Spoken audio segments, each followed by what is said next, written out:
Hello, I'm Listervelt Middleton. We are very glad to have you with us. At the beginning of this century, Dr. W.E.B. Du Bois predicted that the problem of the 20th century is the problem of the color line. And color, the glorification of one and denigration of another or others, continues to play a dominant role in determining how power is distributed. But what are the tools that have been used and are being used to maintain black-white power relationships? And how are words and images being used to control thought and action among people of African descent in the United States and around the globe?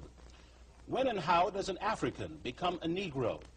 How was the myth of white superiority created in the modern world, and how was it projected back in time? So-called Western education for black children, poison or medicine, the origins of humanity, the beginnings of civilization, royal African images in ancient Egypt, and Africa's gift to Europe. Just some of the topics we'll explore with Dr. Asa G. Hilliard III, the Fuller E. Callaway Professor of Urban Education at Georgia State University. Dr. Hilliard is the former Dean of the School of Education at San Francisco State University. A highly respected educational psychologist, Dr. Hilliard was involved with the court case that outlawed IQ testing for black children in California. Dr. Hilliard recovered with Julian Richardson, George G.M. James' seminal work, Stolen Legacy, The African Origin of Greek Philosophy. Dr. Hilliard, what does it mean to be black in America from a psycho-historical perspective? It's important for blacks in America to know history. That history includes the history of enslavement in Africa, of colonization, later of segregation in the United States. My own studies as a psychologist of the uses of history have shown that this enslavement had more than one part to it. There was the physical enslavement, but the only way that physical enslavement would work is that the mind also had to be enslaved. And there were a series of processes that I call the dynamics of domination. These processes go something like this, that in order for one group of people, in this case Europeans, to control an African population, it was necessary first to erase African memory. Secondly, to suppress the practice of African culture. Third, to teach white supremacy. Fourth, to control the institution of socialization, to prevent African people from educating their own children, from sending their own messages and so forth through media and what have you. The control of wealth, and finally, physical segregation. These are the historical activities that Europeans engaged in order to conquer the continent, to enslave people, to practice segregation. And of course, if you look closely at that list, you'll notice that the first few things on the list are really psychological. For example, to destroy memory or to suppress or erase memory is a psychological operation which disables anyone as an individual who had no memory. Now, when you say memory, you're talking about personal memory or what? I mean the memory of one's group history in particular. Personal memory would be important if we're talking about your own psychological individual adaptation. But you can use the same thinking to apply to a group. When a group loses its historical memory, it is disabled as a result. So these were some of the very calculated and conscious tactics that were applied that resulted in the disabling of the African population. So history, identity, the teaching a belief in white supremacy, each of these is a psychological process that was practiced, and we need to understand that in part by going back and examining the historical record.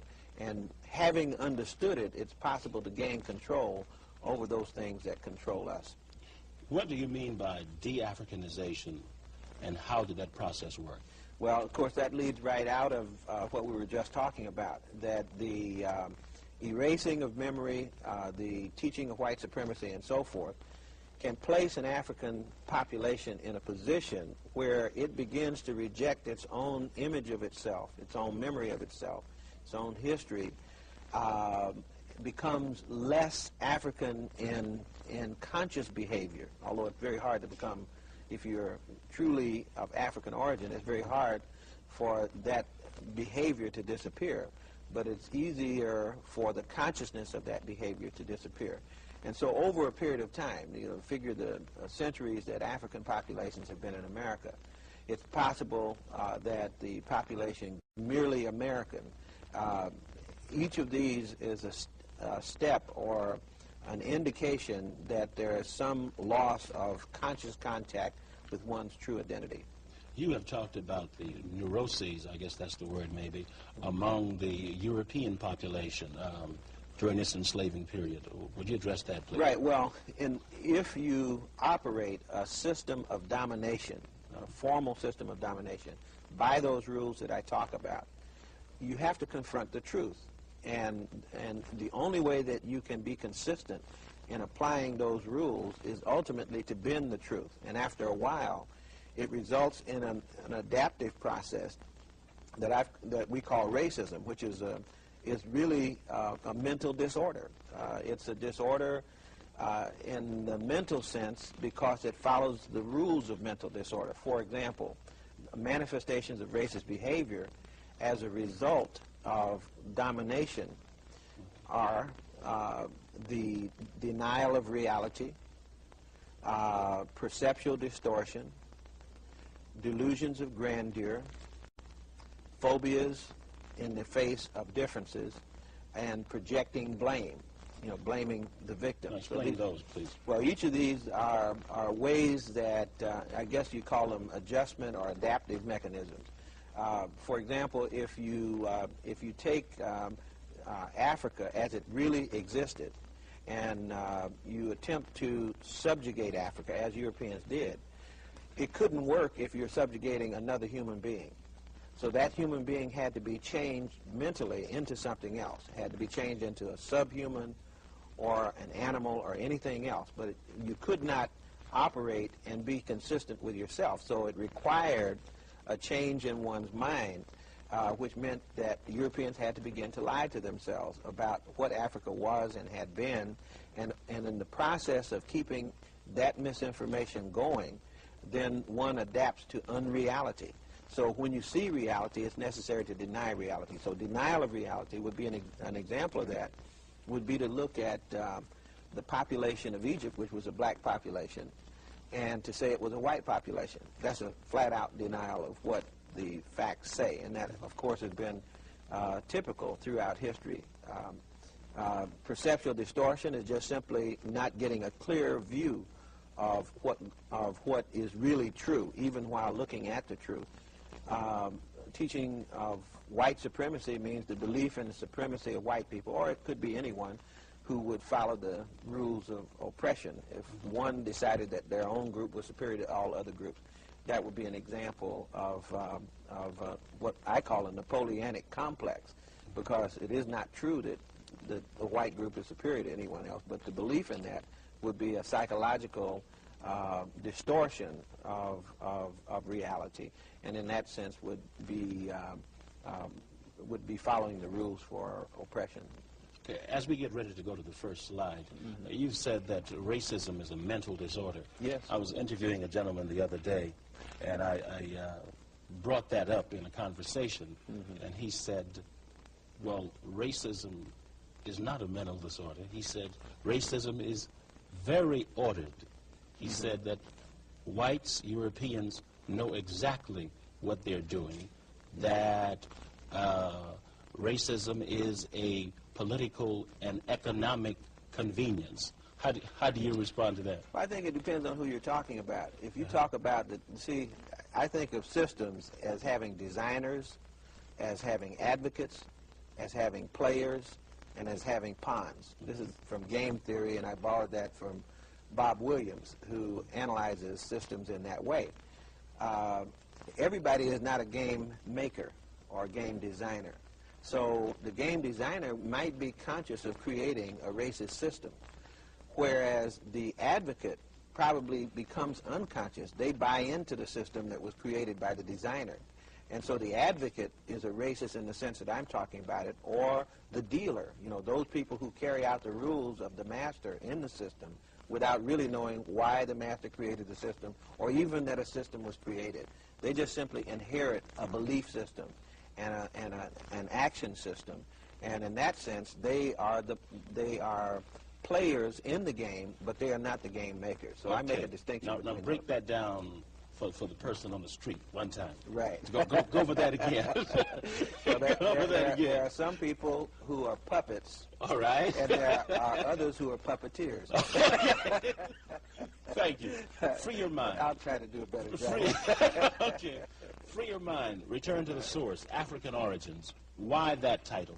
Okay. Well, obviously we've been talking about the fact that the adjustment to domination is kind of a mental adjustment as well as a physical adjustment.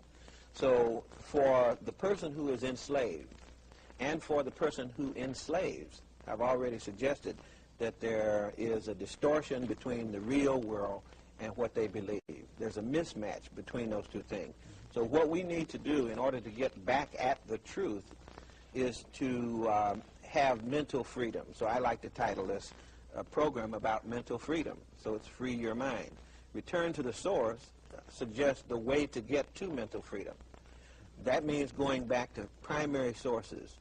Instead of talking about what someone heard, let's go to the evidence itself. Also, in the case of African people, it means returning to African sources because that's the only way that renewal can occur. And then, of course, African origins refers to the fact that Africa is the home of many things, and most of us don't know that. And it's been things have been said about Africa that make us believe the opposite of that. We don't believe that Africa was a creative place, that it was a teacher. We believe that Africa was always a recipient, a student of other people.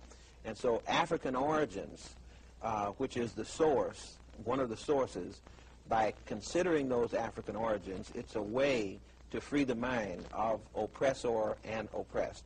I have a short section that I call the defamation of African people. And the reason that I do this is that it's important to establish the fact that some of the things I said are true. And we won't have time to go into many of these, but I'll just show you an example of the perceptual distortion, the denial of reality, the attempt to erase history, the attempt to oppress culture. All right. In 1910, the Encyclopedia Britannica had an article in it about Negro. This would be one of many examples of how African and other people get information about themselves. And here's an example. I actually took a photograph of that article. And if you'll notice in the second underlined paragraph on that article, it says, mentally, the Negro is inferior to the white. Then it goes on in that article to talk about the fact that as children, our children were okay, they were bright, smart, well-developed, but that as black children and white children grow older, black children become dumb and white children become smart. And therefore, you have to think of black and white people as being different people. This is in the Encyclopedia Britannica. This is in the most respected encyclopedia, Encyclopedia Britannica. So the most authoritative thought then would have sanctioned this view in 1910. And that was not unlike what was being said in theological schools, which were teaching that Africans did not have souls, that would be taught in certain biology classes, which were teaching that Africans were not even a part of the same branch of the human family, that would have been taught in history classes, which taught that Africans had no history, and so forth and so on. In other words, that whole body of thought that emerged during the periods of the past couple hundred years to create the orientation among Europeans that would allow them to oppress African people without feeling bad about it. So what does this say about the role white scholarship played and continues to play in the oppression of black people? In general, European scholarship has been leading in the creation of the belief system. In fact, I think it would be safe to say that without the scholars, there would have been no racism, because they helped create the belief system with authenticity. If a professor of biology says that Africans are inferior, there would have been no racism, because they helped create the belief system with authenticity. If a professor of biology says that Africans are inferior, if a professor of theology says it, it's different than having a man on the street say it. So we can actually, in tracing the history of racism, in other words, we don't have to speculate about this. There are many good books on the history of racism led by scholars in academic institutions. A good example would be the book by Alan Chase called The Legacy of Malthus. And there are many others. The Leopard Spots by Stanton. There are many books that study the seminal role that scholars have played in creating these images of Africans. Once again, why did the slave master attempt to de-Africanize the African? Well, it's very important. Anyone who studies the function of culture, what culture does for a group of people, knows that culture glues a group of people together so that you have group unity. So that in the for the slave master to be successful, he had to destroy group unity. And the best way that he could destroy group unity was to destroy that which held the group together, which was the group's own identity, way of life, historical memory, or, in short, to destroy the group's culture. Why should a people 400 years physically removed from Africa be concerned about their Africanness? For the same reason that I was trying to explain in terms of why the slave master chose to attack the culture of the slave. If the slave is to be liberated, the slave must affirm that culture, must go back, recapture, incorporate, use their own native cultural forms as the base for creating a brand new life. Well, you know what, Malcolm X, he quoted somebody one time saying, you know, I didn't leave anything in Africa. You know, I'm not an African. That's true. You know? Yeah, he said, you say I haven't left anything in Africa. Mm-hmm. He says, well, you left your mind in Africa, which is true. Okay. Okay, let's take a look then at the next example. Would be a page out of a catalog called Johnson Catalog, where white actors, minstrels could get something that was called nigger makeup, and this was circulated all over the country, and for years, actually for almost 50 years, one of the most popular forms in entertainment in America was this minstrel. So here is a white actor, in this case Al Jolson, and we need to see the whole slide. Okay. Al Jolson, who is became very famous doing imitations of imitation black people, because these were not real black people. But you'll notice that he has burnt cork on his face, and he's done something to his hair, and then he becomes comic, and that gives him the opportunity to project an image of African people to other people. And so this is another example of the defamation of African people. Here's a contemporary example. This is Darky toothpaste that's sold by Colgate Palmolive Company. It's sold in the Far East, and again, the exaggeration of black facial features, the business of ridicule and so forth, making fun of black people. You see that happening right now, and in fact, there's an article in the Atlanta Constitution showing the reaction of some groups to the fact that Colgate Palmolive Company sold this stuff in the Far East. When they were asked about it, according to this news article, they said... What year? This would have been, I think it's 1986, if I'm not mistaken. Okay. They said, when asked about this, well, there's no black people over here anyway to see this, and it's not offensive to others, so we're going to go ahead and sell it. So the last word I had is still being sold. James Baldwin has said that many times what you say about someone else says more about you than about that person. With this in mind, what was the commentary that whites were making about themselves when they blackened their faces? Well, you know, there's a real interesting book called Blacking Up. And it really examines the psychology of white people who blacked up. Blacking up means putting on the burnt cork and doing minstrels. At one level, you could say it's creating entertainment and making fun of black people. But what this book talks about from first-hand interviews with people who used to do that was they actually had an identification with the black culture, sometimes with black people. And one person said they just didn't feel right until they got blacked up. They'd lay down at night and dream about blacking up. They'd have this in their dreams for days and days on end, and until they could actually get blacked up and begin to do the things that they thought black people did. Oh, no. Are there strong Freudian implications for this, or what? If I were a Freudian psychologist, I'd give you a Freudian explanation for it. But clearly it's something that needs to be studied as a behavioral phenomenon. You know, the idea of the psychological meaning that this has for whites, other than just simply making fun of black people. Some people treat it as just being mean, but there's much more to it than that.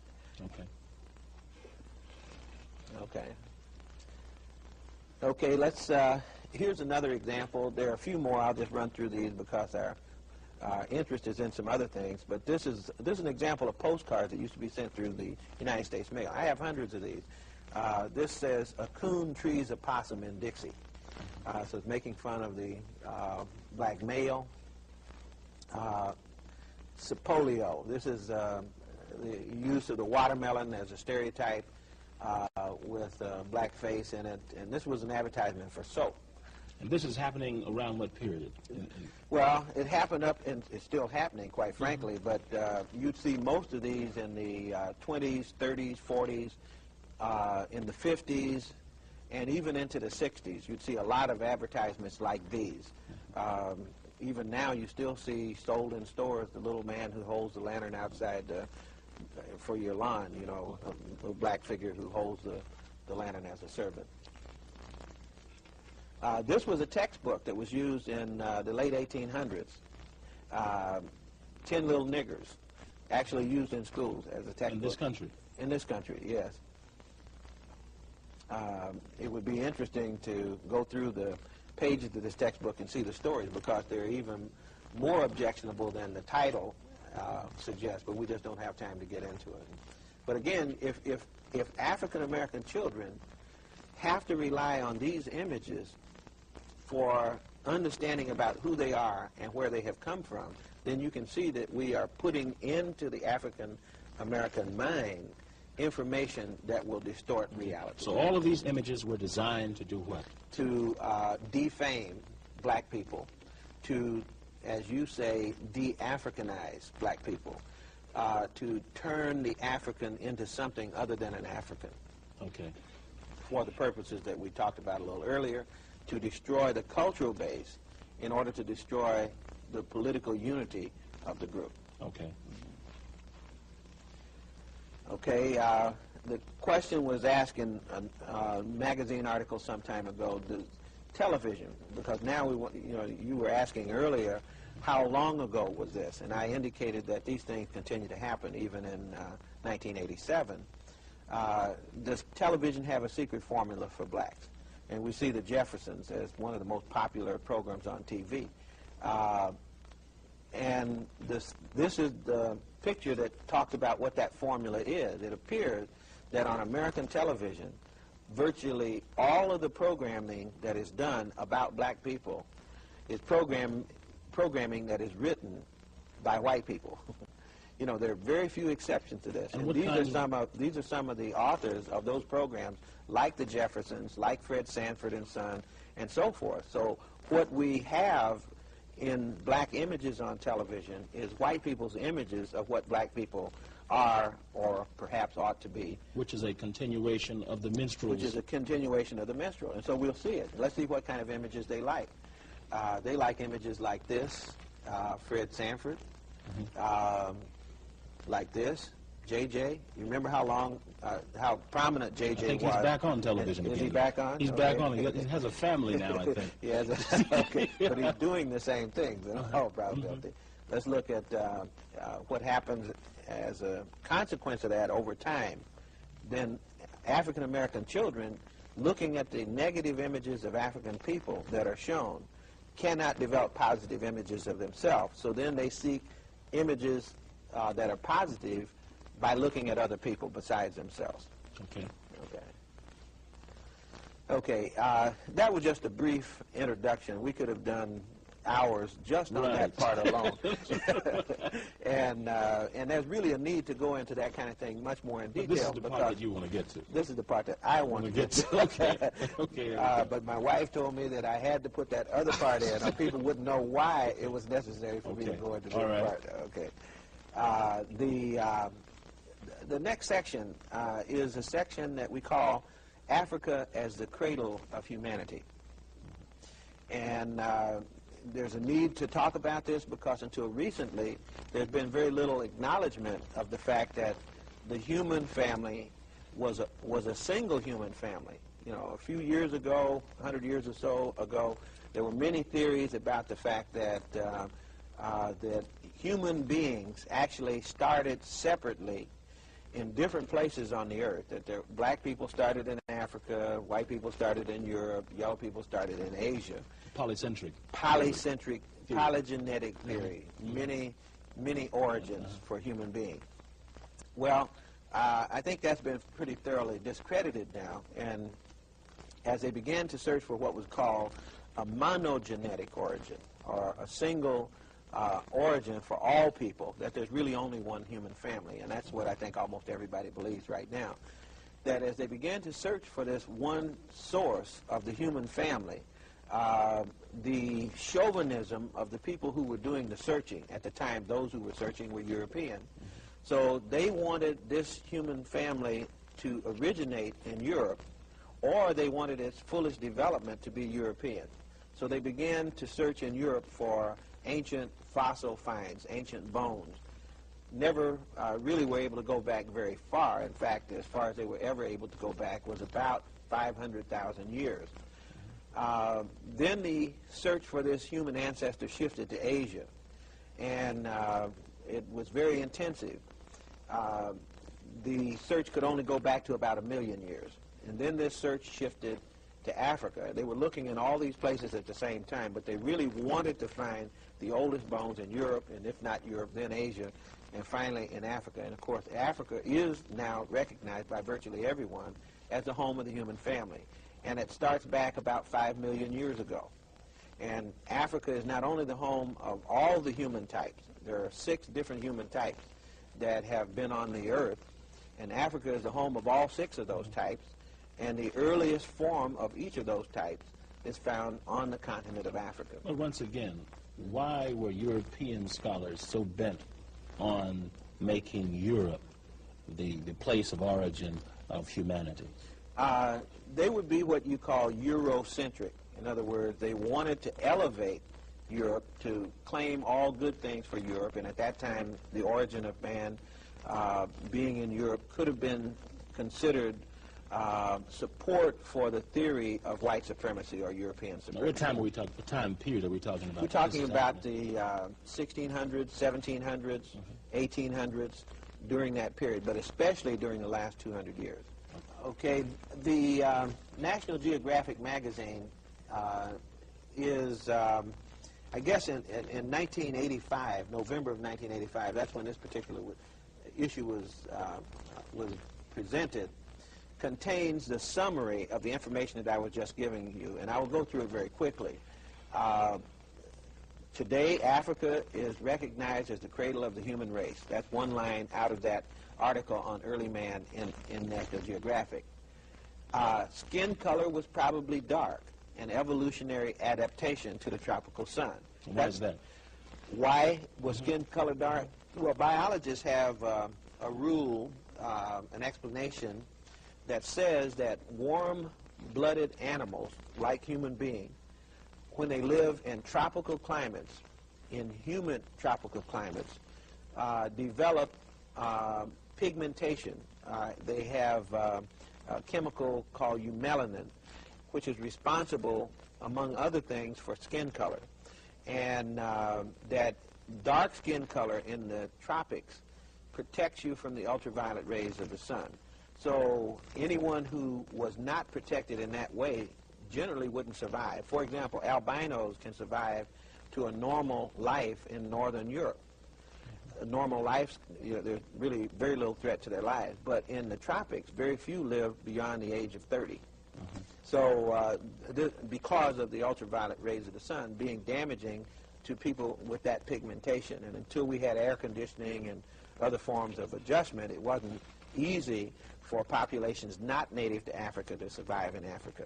But so that if you were guessing what the early African looked like, as people who studied that do now, the archaeologists, paleontologists, biologists who are interested in ancient human beings, their best guess is that these ancient human beings had to be black people, just as the people of Africa today are. Okay. Okay. Okay, here is one of the human types. Remember I said there were 6 human types. There were 2 different types of Australopithecines, Australopithecus gracile, Australopithecus robustus, Homo habilis.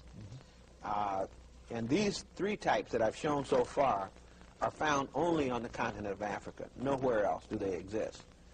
Then we have the first one to leave the continent of Africa was Homo erectus, the one that I'm showing you now. Homo erectus left the continent of Africa approximately 1 million years ago. And we call this one Pithecanthropus erectus, if you've heard heard him talked about in school. Then there is Neanderthal. This one apparently left the continent of Africa somewhere around 500,000 years ago. But the oldest bones for Neanderthal are found on the African continent. This one is called Homo sapiens sapiens. This is the only one that's left out of the 6, and that's modern man. And so, who originated in? Who also originated in Africa. Now, there's some new information on modern man. For years, the best estimate as to how old modern man was in Africa was that modern man was approximately 100,000 years old in Africa. It turns out now that there are some people who are doing studies of mitochondrial DNA, which is genetic information in the human cell.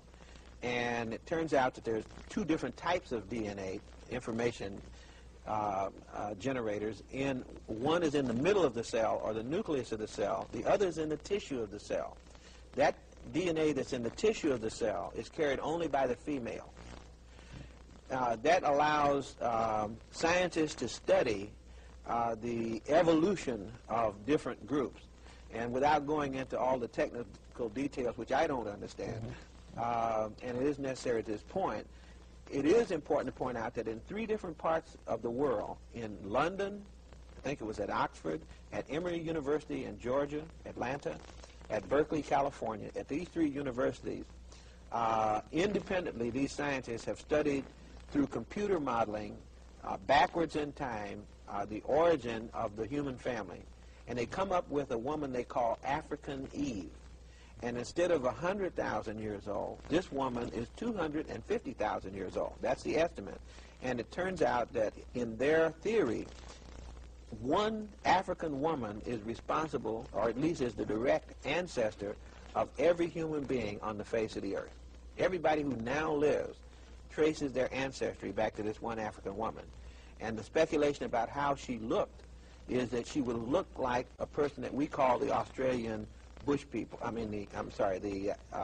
The South African Bushmen in the Kalahari region, not the Australian, but in southern Africa, in the Kalahari region, you have the so-called bush people, and that these people have the genetic material that is diversified enough to have been the unit that became the parent group for everybody else in the world. So once again, this woman would have been how old then? 250,000 years old. Now, least. just by way of comparison, the oldest Homo sapiens sapiens bones that we find in Europe are 50,000, about 40,000 to 50,000 years old.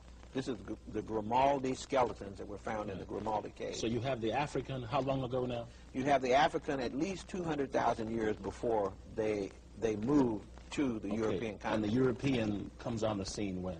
Well, the African comes on the scene in Europe approximately 50,000 years ago. In other words, the first European was an African too, and is still an African. It's just an African who has changed. And once again, what happened to that African once he got to Europe? Well, you had several ice ages and a change in environment, and the theory is that the change in environment, and especially the ice age part of it, being cut off from the African continent, having a completely different environment with respect to diet and climate and all those things, resulted over a 20,000-year period in physical changes, genetic mutations to adapt to that particular environment. And about 20,000 years or so ago, we have changes sufficient that we look and see distinct people when they really aren't distinct in that sense, in the sense of having groups that can't interbreed. That's what one of the biological definitions of race is, that groups can't, a dog and a cow can't have offspring, so they would be different strains, but varieties of the same family, so that the European that resulted was merely a depigmented African. Okay, let's go on. Okay, if you notice, all these fossils that I was talking about, and this is just a sample of some of them, are located in Africa, mainly in the same place. They all are located with their center around Lake Victoria or Lake Nyanza. And so you'll see that they're in Ethiopia, they're in Tanzania, they're in Uganda, down in Mozambique, and so forth. These are the places, but mostly in Kenya and Tanzania. These are the richest fossil finds. But I'm trying to show that they're tightly packed together in one place, and that's all of the types are generally, you would say that they had their home in the equatorial region of Africa. And then later, they moved northward down the Nile Valley. Remember, the Nile is about 4,000 miles long. And so that was literally a highway down which these populations over various times migrated. At least 3 of them migrated far enough to leave the African continent. Okay. Okay, so far what we've talked about is the defamation of African people and examples of that. Then we've talked about the origin of the human family, which brings us to really what is the most important part, because early man, early man and modern man being found in Africa by itself has very little meaning for most of the things that we're concerned about, which has to do with what some people call civilized behavior. So what we want to know, though, is when did human beings begin to develop high civilization, and who were these human beings that did that? It turns out that Africans were, according to the records that we have now, the ones who first developed the elements of high civilization. And that's what we'd like to look at right now, which is the story of high civilization in the world, which is also the beginning of civilization on the African continent. Okay, let me come, before we go to that particular slide. Go to the card here? Yeah, let me go to the card, and I'd like to explain what we'll be talking about over the next few minutes. This is a time chart of that period of the development of recorded civilization. What this means is that something was happening before 4000 BC. We're going to pick up the story right around in here. But even before 4000 BC, according to ancient African oral records, things were going on as far as 25,000 BC. They say that the age of one of their nations goes back that far. But we're just going to confine ourselves to the records that exist and not merely to oral testimony. And so to do that, we're going to look at a timeline that starts back here, let's say around 4000 BC, comes all the way up to the present. And let's see what was happening in the world and put some things that we know next to some things that we may not know about. This side is Africa, and this side is Asia and Europe. Okay? In Africa, the oldest nation that we find, and also in the world, because there are no nations over here that are this old, the oldest nation in the world is in Ta-Seti, or was named Ta-Seti, land of the bow. And it's located in Nubia, under the waters of the Aswan Dam. Now, this Ta-Seti is covered when they built the Aswan Dam. United Nations Educational and Cultural Organization, with the cooperation of the United States and several other nations, rescued the artifacts by digging in the graves and everything, and pulled up bodies and pottery and what have you, enabling us to discover that long before Egypt, or Kemet, which starts as a nation here, long before Kemet, you had another nation, Nubia, which is the parent of Kemet. So that 3500 BC to about 3100 BC, you had Kemet in operation. And the physical description of the kings of Ta-Seti, the physical description of them, is that they are tall and that they have Negroid appearance. Their bodies were found. And they were located in Nubia, which has always been the home of black African population. And the Nubians still exist? Nubians still exist. Would you describe them for us? You were in Egypt recently. Probably the darkest people in Africa are Nubians, anywhere on the continent. Even when you go down into southern Africa, they become more brown-skinned. But when you get to that part of Kenya, in parts of Ethiopia, but especially in Nubia, you have a very, very dark population. And they created what now? This is Ta-Seti. Everything, all the evidence shows that was the population of Ta-Seti. Which is older than Egypt. Older than Egypt. Okay, go ahead. Okay, now we have Egypt, 3100 BC, and we have 12 dynasties. These are 12 families. We have it grouped this way for a very special reason. That was the first nation that most people knew about in the world. And for the first 1,000 years of Kemetic existence, or Egyptian existence. So Kemet is Egypt, except that the old Egyptians never called their country Egypt. They called it Kemet. So we call it Kemet to refer to the old civilization. So if you say Egypt, you're really talking about the new civilization, which is mainly Arabic, which is a foreign population, just like the European population is in America now. But they weren't here 10,000 years ago. The people who are in Egypt now are... They are people who came from Syria, Assyria, even Persia and places like that, and mixed with Nubian populations. So they're mainly a foreign population. Okay. Yeah. Okay. The 12 families, 1 through 12, go from 3100 BC up to about 2000 BC. What's important about that is all the pyramids were built during that period.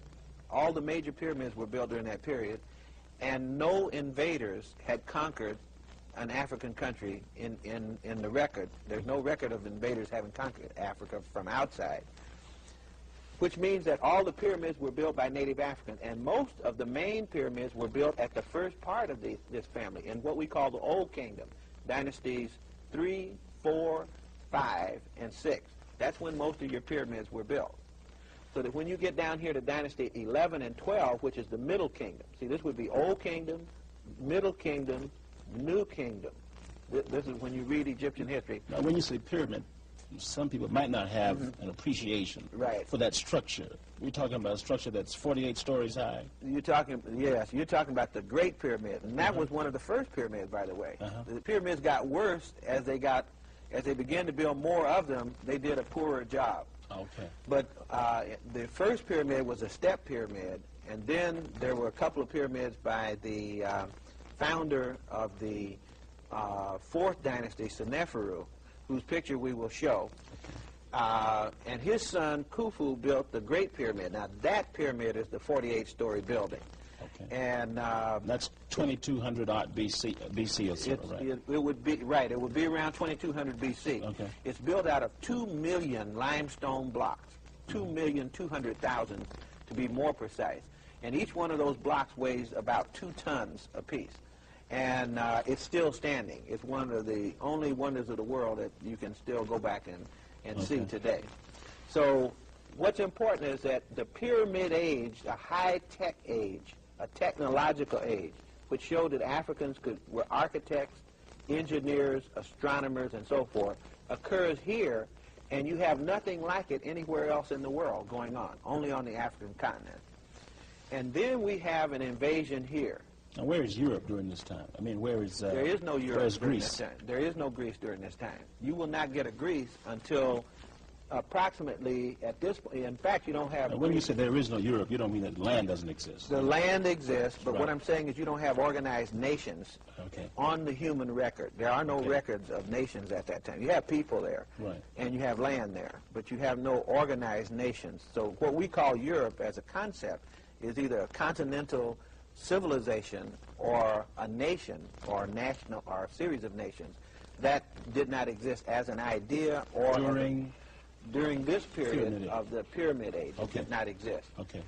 We'll begin to say something about Europe over here. Let's look at the invasion, though. This is the first invasion from Asia. That invasion was a very destructive invasion. In other words, they brought nothing other than the horse and the chariot. That's the only innovation that historians attribute. And this is around what time? This would be shortly after 2000 B.C., about 1700 B.C. or so. This group, the Hyksos, came in, and they stayed there for a while, about 150 years or so. Abraham came in about that time. Now, this is not to say that Abraham was a Hyksos. We don't know who Abraham was. But in the Bible, according to oral history, Abraham came in around 1750 B.C., which would have been about the time of this invasion from Ur of the Chaldees. Moses then leaves about 1300 B.C. Again, we don't know because all of this is oral history. And but these two overlap this invading period, which disrupts the continuity of Kemet. Kemet comes back. Egypt comes back in this grand and glorious dynasty. This would be the great golden age. See, there was a golden age in the Pyramid Age, there's a golden age in the Middle Kingdom, and this is the grand golden age right here. This is the King Tut, Nefertiti, Nefertari dynasty. After the invaders were kicked out. After the invaders were kicked out. And we will see who kicked the invaders out. And then we had a growth program again. In other words, what I'm trying to say is that all of the high-tech periods were led by natives. In other words, you have nothing left of what these people did. Then there's also a 19th dynasty. This is the Ramses period. I'm not going to talk about that. We got about 10 minutes, I think. 10 minutes, is that all? Go ahead. The so 25th dynasty, which is the Revival Age. These are important golden ages of native black African rule. That's why I have them posted there. It's also important to notice that we have the first intrusion of Greeks into Africa here. This is the period of Alexander the Great through the Ptolemies, and then the Roman period starts just before Christ and comes up to here. So you have a 300-year period here of Greek rule, about a 300-year period of Roman rule. This is 600 years of foreign rule of Kemet. And so I'm putting this up because later when I show you a couple pictures of Greeks and Romans, we want you to see where they come into Egyptian history. And they come in during what period specifically? They come in just around the time of Christ. And they come in at the end of the period. In other words, they contribute literally nothing, but they take a lot out. So this is why we say the foundation of Greco-Roman civilization, culturally, is an African foundation. They took what they learned here home and began to imitate those cultural forms. Actually, the contact between Greece and Rome and Africa begins here when Africans went to Greece and Rome, especially say the that Greeks. Again now. Say that again. Africans in this kingdom here, the 12th dynasty, around 2000 B.C., Africans were in what we call Greece. In fact, one of the people I will show you on the slides is supposed to be the founder of Athens, according to Greek mythology, not according to African mythology, but I mean also according to African mythology. But this is what the Greeks said about. But the Greeks said origin. that their founder, came from outside, especially Athens, which is very important.